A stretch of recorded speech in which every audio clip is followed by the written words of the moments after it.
sakita lagi eh. Pero sikreto lang. Sabi na nakita yung pinabago mo. Hindi ka na gumagawa ng mga alam mo na. Kasi minsan si Pastor eh, di ka mawawala. Wala ko nakakawin.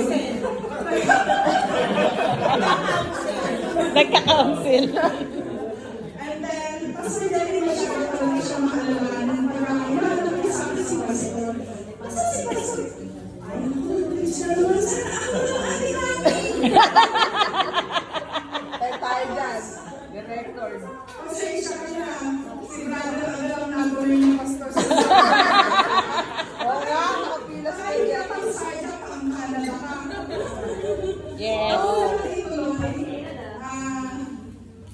Pagka nagbibideo tayo, yung mga pastor, lagi siya kasama. Oo nga.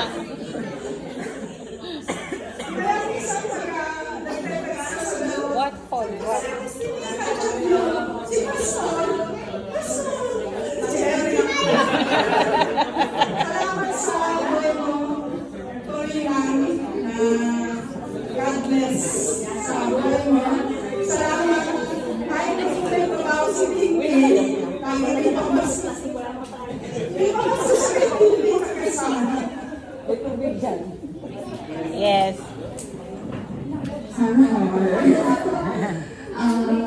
What can I say about Tito Jerry? Si Tito Jerry, Totoo ate.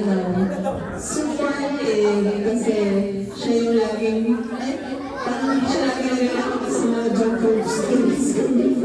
Lagi nagsasabi, ang ganyan. And caring, kasi I remember the time that me and also had, when we were affected by COVID, talagang nag-message siya ako na kamusta na kami.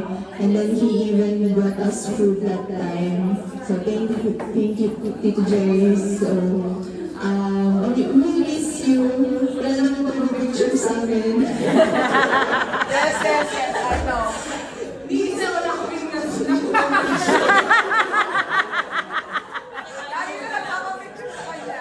Oo nga. Dapat po to. Archive, archive.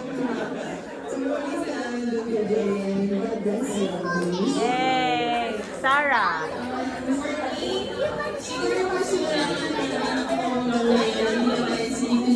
So, kaya po siya talaga sa Wincharga. I could say the same thing na super caring as a Tito and super fun at the same time. And we can't wait what God has in store for you sa new endeavors mo doon, Tito. And sana i-photo album mo na lang yung pictures. Dalaga na kayo sa babata, no? Dalaga na yun. Kaya nilalagay niya yun. Oo nga. Dami niyo picture. Yan na. Ayan na. Nako. Bakit nawala nga itong tumatawag sa akin ng madaling araw? Oh,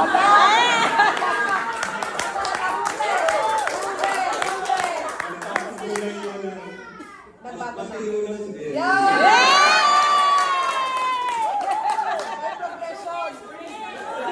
Praise God! Praise God! Finally! Parts, totoo na. Siguro, wala natin sa'yo matutulog na nilagay ko. Grabe ka, Kuya Jerry. Speed dial. And then, kaibigan sa talagang sabihin natin, we are so happy today. Paano natin walang Jerry sa church? Ano pa? Paano natin walang Jerry Ayun, pag wala daw si Jerry sa church.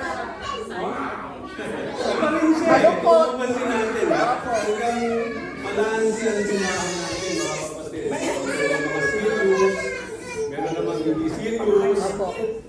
But then, pwede natin sabihin talaga mga kapatid that is part of this church. Talagang God has sent here in this church. Ako, I can testify to everyone. Elijah. Nakita ko yung ni Jerry. Tinatag tayo na binata niya, tapos sa Sharga, ito sa mga asawa ni Rachel, nakita ko siya. And I can really testify na ang laki ng pinagbago ng Olga. Yeah! And I can really see you now more mature today compared before. Okay, then I believe also that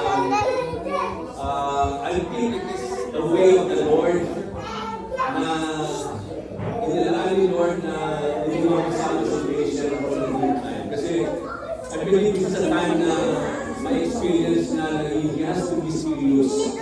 While nawala si Mason Lord, that is our place. I believe it is a bonding of the Lord for him. And I pray na talagang till the time that salvation will be brought back to him. Kailangan talagang maging serious na lang sa Lord. At maging relationship with God, but also sabi nga natin, dahil nabiho yung mga bagay na gusto ng Panginoon sa buhay mo. And it's my prayer that God will bless you sa mga plano mo on. And I believe that you will just give it back to the Lord or lay it down to the Lord. God will bless every desires of your heart. And let the Lord bless you there. And I hope and pray also that your family will enjoy the day with you. Yes. God bless you.